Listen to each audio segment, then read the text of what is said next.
8।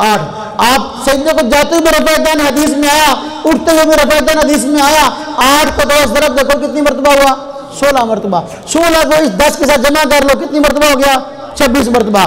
بعض روایت میں آیا حضور نبی پاک صلی اللہ علیہ وسلم جو ہے ہر اونچ نیچ پر رفع دین کرتے تھے. بعض حدیث میں آیا ہر تکبیر کے ساتھ رفع دین کرتے تھے. ہر اونچ نیچ پر رفع دین کا تقاضا یہ ہے جب بندہ پہلی رکعت مکمل کر کے دوسری کے لیے کھڑا ہو رہا ہو تو اونچ کا تقاضا یہ ہے کہ اس پر بھی رفع دین کیا جائے. وہ ہوا 27 مرتبہ. جب 3 رکعتیں مکمل ہوئی ہیں چوتھی کے لیے کھڑا ہو رہا ہے. اونچ نیچ کا تقاضا یہ ہے اس چوتھی رکعت کھڑا ہوتے وقت بھی رفع دین کیا جائے. اب کل کتنی مرتبہ ہو گیا، 28 مرتبہ. اب یہ رفع دین جو ہے انہی صحابہ کرام سے مروی ہے جن سے رکوع کا رفع دین مروی ہے. عبداللہ بن عمر رضی اللہ عنہ رکوع کا رفع دین بیان کرتے ہیں، سجدے کا رفع دین بیان کرتے ہیں. سجدے کا رفع دین ان سے خود امام بخاری رحمۃ اللہ علیہ کے رسالے جو رفع دین میں موجود ہے، اور اسی طرح عبداللہ بن عمر رضی اللہ عنہ سے سجدے کا رفع دین جو ہے ان کے استاد امام حمیدی رحمۃ اللہ علیہ کی مسند حمیدی میں موجود ہے. اسی طرح جو ہے عبداللہ بن عمر رضی اللہ عنہ سے یہی سجدے کا رفع دین جو ہے امام بخاری کے استاد امام ابن ابی شیبہ کی مسند ابن ابی شیبہ موجود ہے. دوسرے صحابی وائل بن حجر رضی اللہ عنہ ہیں جو رکوع کا رفع دین روایت کرتے ہیں. انہی سے سجدے کا رفع دین جو ہے سنن ابی داؤد میں موجود ہے. انہی سے سجدے کا رفع دین جو ہے وہ سنن دارقطنی میں موجود ہے. تیسرے صحابی مالک بن حویرث رضی اللہ تعالی عنہ ہیں جو رکوع کا رفع دین بیان کرتے ہیں. انہی سے سجدے کا رفع دین سنن نسائی میں موجود ہے. امام نسائی رحمۃ اللہ علیہ جس طرح رکوع کا رفع دین کا باب قائم کرتے ہیں باب رفع الدین والرکوع، اسی طرح بات قائم کرتے ہیں باب رفع الدین للسجود. معلوم ہوا رکوع کا رفع دین بھی ثابت ہے، سجدے کا رفع دین بھی ثابت ہے. بات سمجھ آئی؟ ایک مناظرے میں ہمارے مد مقابلہ بھائی آئے تو مجھے کہنے لگے رکوع کے رفع دین پہ بات ہوگی. میں نے کہا نہیں، بات مناظرے کی نشست سے 2 کر لو. پہلی میں یہ ہوگی بات کہ بھئی حدیث کا رفع دین کون سا ہے، تو حدیث کا رفع دین 28 مرتبہ ہے اور آپ 10 مرتبہ کرتے ہو. آپ کے رفع دین پہ بات دوسرے مناظرے میں ہوگی. پہلے مناظرے میں جو حدیث کا رفع دین ہے یہ دکھاؤں گا. میں نے کہا میں مدعی ہوں، میں ثابت کروں گا 4 رکعت کے اندر 28 مرتبہ رفع دین ہے. لہذا اگر میں نہ ثابت کر سکوں میں جھوٹا، اگر میں ثابت کر دوں گا آپ کو وہ رفع دین بھی کرنا پڑے گا. مجھے کہنے لگا، کہتا ہے مولانا صاحب بات یہ ہے سجدے کا رفع دین نہ آپ کرتے ہو نہ میں کرتا ہوں، اور 2 رفع دین جو آپ کرتے ہو نہ میں کرتا ہوں، اس سے بات کرنے کا فائدہ کیا ہے؟ میں نے کہا فائدہ یہ ہے کہ میں جس وجہ سے رکوع کا رفع دین نہیں کرتا اسی وجہ سے سجدے کا رفع دین نہیں کرتا، لیکن تو رکوع کا رفع دین کرتا ہے. سجدے کا رفع دین کے بارے میں تو کہتا ہے کہ یہ ثابت ہی نہیں ہے. میں تمہیں درجنوں حدیث سے سجدے میں رفع دین کی دکھاؤں گا. بات سمجھ آئی؟ اچھا، اب جن صحابہ کرام سے روایات رکوع کا رفع دین کی ہیں انہی صحابہ کرام سے سجدے کا رفع دین کی حدیثیں ہیں. انہی صحابہ کرام سے اس سب رفع دین کے چھوڑنے کی حدیثیں بھی ہیں. الحمدللہ ہم تینوں طرح کی حدیث کو مانتے ہیں. ہم کسی حدیث کا انکار نہیں کرتے. ہم کہتے ہیں سب اپنی جگہ پر حق. صحابی نے جانتدار آدمی تھے، سجدے کا رفع دین دیکھا بیان کر دیا، رکوع کا رفع دین دیکھا بیان کر دیا. جب حضور کو دیکھا، صحابہ کرام کو دیکھا، شروع نماز کا رفع دین ہے باقی چھوڑ دیا، اس کو بھی بیان کر دیا. میں تینوں طرح کی حدیث کو مانتا ہوں، لیکن وہ سجدے کی حدیث کے متعلق کہتا ہے یہ ثابت ہی نہیں ہے. حالانکہ امام بخاری کا شاگرد امام بخاری کا استاد نقل کرتے ہیں، وہ کہتا ہے رکوع کے علاوہ رفع دین کا چھوڑنا صرف شروع نماز کے متعلق حدیث ہے. یعنی جو رفع دین ہم کرتے ہیں وہ کہتا ہے اس کے متعلق حدیث کوئی نہیں ہے. حالانکہ وہ حدیثیں امام بخاری میں موجود ہیں، مسلم شریف میں موجود ہیں، امام بخاری کے شاگردوں کی سنن میں موجود ہیں، اور اسی طرح جو ہے امام بخاری کے استادوں امام حمیدی، امام ابن ابی شیبہ، امام عبدالرزاق، امام ابو عوانہ ان کی کتابیں موجود ہیں. اب وہی صحابی جب سجدے کا رفع دین کرتے ہیں تو اس کو نہیں مانتا، جب وہ چھوڑنے کی بات کرتے ہیں اس کو نہیں مانتا اور کہتا ہے میں حدیث کو مانتا ہوں. میرے بھائیو چند ایک احادیث آپ کو صرف جلدی بیان کر دیتا ہوں تاکہ آپ زیادہ پریشان نہ ہوں. میں اپنی بات کو ختم کرنے لگا ہوں. چند احادیث اس حوالے سے سن لیں. نمبر 1، میرا بھائی کہتا ہے بخاری شریف میں کوئی حدیث ہے رفع دین کے نہ کرنے کی تو ہمیں دکھائیں. کہ جو رفع دین تم کرتے ہو یہ رفع دین بخاری شریف میں ہو. الحمدللہ ہمارے پاس بخاری شریف موجود ہے. امام بخاری رحمۃ اللہ علیہ کی بخاری شریف قدیمی کتب خانے والی درسی جو بڑی عربی میں چھپی ہے, ہمیں ترجمے کی ضرورت نہیں پڑتی, ترجمے والی ہم اٹھاتے بھی نہیں ہیں, ہم تو عربی اٹھاتے ہیں اس لیے کہ ہم نے عربی پڑھی ہے. اب دیکھو امام بخاری رحمۃ اللہ علیہ کی کتاب ہے, صفحہ نمبر 114 ہے بخاری شریف کا. حضرت ابو حمید سعدی رضی اللہ عنہ صحابی رسول ہیں, وہ ایک جماعت کے ساتھ بیٹھے ہوئے تھے جس میں تابعین اور صحابہ تھے. حضور نبی پاک صلی اللہ علیہ وسلم کی نماز کا تذکرہ آیا کہ آپ نماز کیسے پڑھتے تھے, روایت بخاری میں ہے. حضرت ابو حمید سعدی فرماتے ہیں میں تمہیں ایسی نماز, میں حضور کی نماز کو تم سب سے زیادہ جانتا ہوں. باقیوں نے کہا اگر آپ حضور کی نماز کو زیادہ جانتے ہو تو پیش کرو. انہوں نے یہ نہیں کہا میں ابو حنیفہ کی نماز کو جانتا ہوں, بلکہ فرمایا حضور کی نماز کو جانتا ہوں. انہوں نے کہا پیش کرو. ابو حمید سعدی رضی اللہ تعالی عنہ حضور کی نماز کو پیش کرتے ہیں. جب شروع نماز کی بات آئی ہے انہوں نے کہا اذا کبر رفع یدیہ, حضور نبی پاک صلی اللہ علیہ وسلم جب تکبیر کہتے تو رفع یدین کرتے. اب شروع نماز کا رفع یدین بیان کر دیا, لیکن جب رکوع کی باری آئی ہے فرمایا اذا رکع امکن یدیہ علی رکبتیہ, جب رکوع کرتے تو اپنے ہاتھوں کو اپنے گھٹنوں پہ جما دیتے. اب رفع یدین نہیں فرمایا, چونکہ حضور کی نماز ابو حمید سعدی بتاتے ہیں کیا شروع نماز میں رفع یدین, جب رکوع کی باری آئی اب نہیں بتاتے. معلوم ہوا حضور کی آخری نماز تھی یہ کہ شروع نماز میں رفع یدین کیا جائے, بعد میں رفع یدین حضور نے چھوڑ دیا, صحابہ نے بیان کرنا چھوڑ دیا. صحابہ نے جو دیکھا اس کو بیان کر دیا. رکوع کا رفع یدین تاریخ کا حصہ ہے, سجدے کا رفع یدین تاریخ کا حصہ ہے, اور شروع نماز کا رفع یدین تاریخ کا حصہ ہے. صحابہ نے جو دیکھا اس کو بیان کر دیا. دوسری حدیث سنن ابی داؤد میں موجود ہے, صحیح 70 کتاب ہے. حضرت وائل بن حجر رضی اللہ عنہ سجدے کا رفع یدین کی حدیث بیان کرتے ہیں. امام ابو داؤد پہلے لائے ہیں, پھر رکوع کا رفع یدین کی حدیث بیان کرتے ہیں. امام ابو داؤد لائے ہیں, اس کے بعد وائل بن حجر رضی اللہ عنہ سے شروع نماز کا رفع یدین کی حدیث لائے ہیں. یہ باہر کے صحابی تھے, حضرموت کے رہنے والے, حضرموت علاقے کا نام ہے. یہ فرماتے ہیں میرا آنا متعدد مرتبہ ہوا ہے. جب میں دوبارہ آیا میں نے دیکھا سردی کا موسم تھا, صحابہ کرام نے چادریں اوڑھ رکھی تھی, گرم چادریں اوڑھ رکھی تھی. صحابہ کرام نماز پڑھ رہے تھے حضور کے پیچھے. میں نے دیکھا سردی کے موسم کی وجہ سے صحابہ کرام مختصر ہاتھ کو اٹھاتے تھے. ہم نے دیکھا شروع نماز کے اندر اپنے ہاتھوں کو اٹھا رہے تھے. حضرت وائل بن حجر سنن ابی داؤد کے اندر فرما رہے ہیں میں نے صحابہ کو دیکھا, دوبارہ آیا, صحابہ کرام شروع نماز میں رفع یدین کر رہے تھے. اب دیکھو سجدے کا دیکھا اس کو بیان کر دیا, رکوع کا دیکھا اس کو بیان کر دیا. جب حضور نے صحابہ نے اس کو چھوڑ دیا, حضرت وائل بن حجر نے اس چھوڑے ہوئے رفع یدین کو بھی بیان کر دیا. میں دیانتدار ہوں, میں محدثین کی تحقیق پر الحمدللہ اعتماد کرتا ہوں. ان کی حدیث کو ذکر کر کے ایک کو میں تکمیل دینے کی الحمدللہ صلاحیت رکھتا ہوں. میں کہتا ہوں کسی دور میں سجدے کا ہوا وائل بن حجر نے بیان کر دیا, رکوع کا ہوا وائل بن حجر نے بیان کر دیا, اور جب چھوڑ دیا صحابہ کرام کو دیکھ کر چھوڑ دیا تو وہ بھی بیان کر دیا. ایک بندہ مجھے کہنے لگا منع دکھاؤ, منع حضور نے منع کیا ہو. میں نے کہا مجھے حکم دکھا دو. منع ہوتا ہے حکم کے مقابلے میں. اگر حضور نبی پاک صلی اللہ علیہ وسلم نے حکم دیا ہے رکوع کا رفع یدین کا, تو پھر اب میں منع دکھاتا ہوں, حکم آپ دکھا دو, منع میری ذمہ داری ہے. کسی حدیث پاک میں ایسا نہیں آیا حضور نبی پاک صلی اللہ علیہ وسلم نے فرمایا ہو کہ رفع یدین کرو. حالانکہ جس دور میں حضور کرتے تھے اس دور میں عملاً ثابت ہے, حکماً ثابت نہیں ہے. عملاً آپ نے کیا, عملاً چھوڑ دیا. لیکن پھر بھی میرے کہا تمہاری تسلی کے لیے میں مسلم شریف سے حدیث پیش کرتا ہوں. حضرت جابر بن سمرہ رضی اللہ تعالیٰ عنہ سے حدیث ہے, وہ فرماتے ہیں حضور نبی پاک صلی اللہ علیہ وسلم ایک دن گھر سے باہر آئے ہیں, اس صحابہ کرام کو نماز پڑھتے ہوئے دیکھا اور وہ نماز میں رفع یدین کر رہے تھے. آپ نے فرمایا کیا ہو گیا, میں تمہیں دیکھ رہا ہوں کہ تم نماز میں اپنے ہاتھوں کو اٹھا رہے ہو, گویا کہ یہ سرکش گھوڑے کی دنیا ہے. اس کو نبی صلاح نماز میں سکون اختیار کرو. اب یہ حدیث رفع یدین کی منع کے بارے میں ہے, حضور نماز ہوئے ہیں اور میں اس کو نبی صلاح نماز میں سکون اختیار کرو. میرے منع کی حدیث, ایک بندے نے مجھ سے منع کی حدیث مانگی, میں نے دے دی.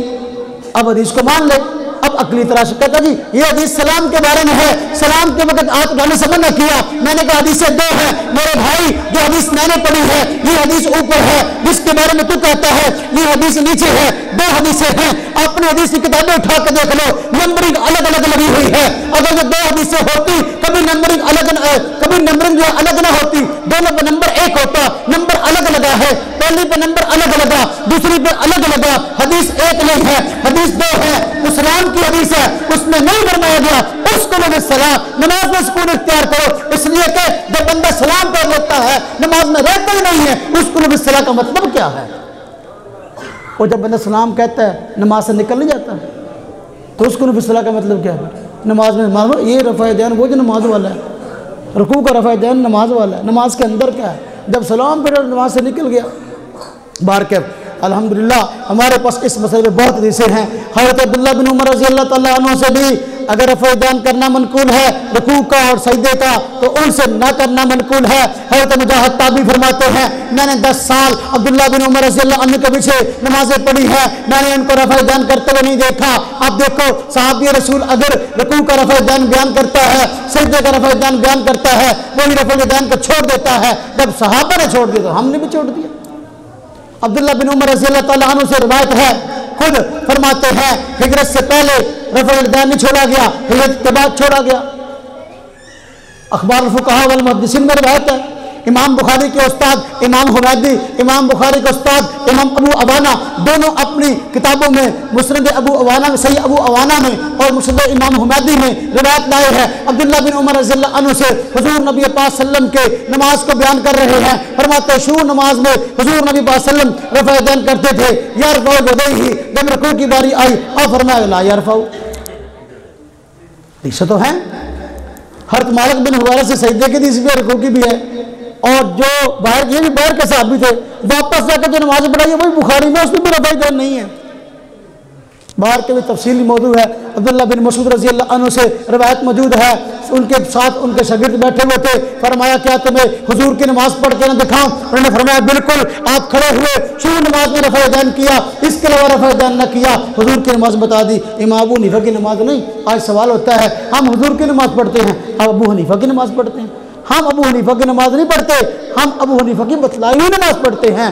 ہم نماز کا نام ہم نے حنفیت رکھا ہے، نماز حنفی اپنا نام حنفی رکھا ہے، ہم اپنی نماز کی سند بتاتے ہیں کہ ہم نے نماز سیکھی ابو حنیفہ رحمۃ اللہ علیہ سے۔ امام ابو حنیفہ نے صحابہ کرام سے اور صحابہ کرام نے حضور سے بار کہ میں نے بہت مختصر گفتگو کی ہے، کبھی مجھے موقع ملا نا آپ مجھے کہنا 5 دن ان مسئلے بولو، میں 5 دن بولتا رہوں گا، ہم تھکتے بھی نہیں الحمدللہ۔